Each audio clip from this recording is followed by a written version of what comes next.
mimi nimefanya jambo kubwa sana la kuwapatanisha mahasimu wawili waliokuwa mabinti wa Kitanzania, nguvu kazi ya leo, lakini wamekaa wanagombania mume.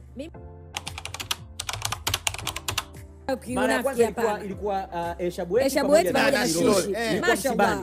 Hii leo pia kwenye neema ya watoto yatima. Ndio. Sasa nani alikuwa mgumu pale kumkumbatia mwenzi? Sasa pale kama Kanisimba alikuwa amekaa, ikabidi Kanisimba tukamuinua, akainuka. Kuinuka Kanisimba anakaa anacheka na tabasamu mwenyewe, nikajua Kanisimba labda atakatana ataondoka.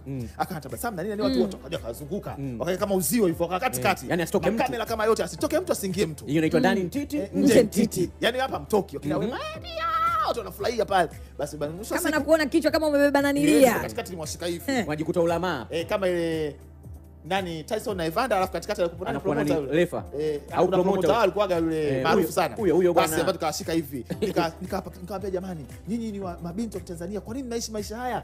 Mwanaume tena mgeni, mwanaume ni mwanaume, mtu akupita, nyinyi mnamgombaniaje mtu ana bleach nyeupe kichwani ukamkandia mkaka wake, pesa anapeleka kwao, nyinyi mnanufaika na nini? Kwa nini msipatane? Haya, kumbatianeni, peaneni mikono haraka sana, chapu haraka. Uzuri wananisikiliza, wakapeana mikono, wakakumbatiana, wakasalimiana. Mimi sijai kumblock, kila mtu anaanza kunitetea kwa side yake, sijai kumblock. Uzuri wale wote ni wapole, wanaotoa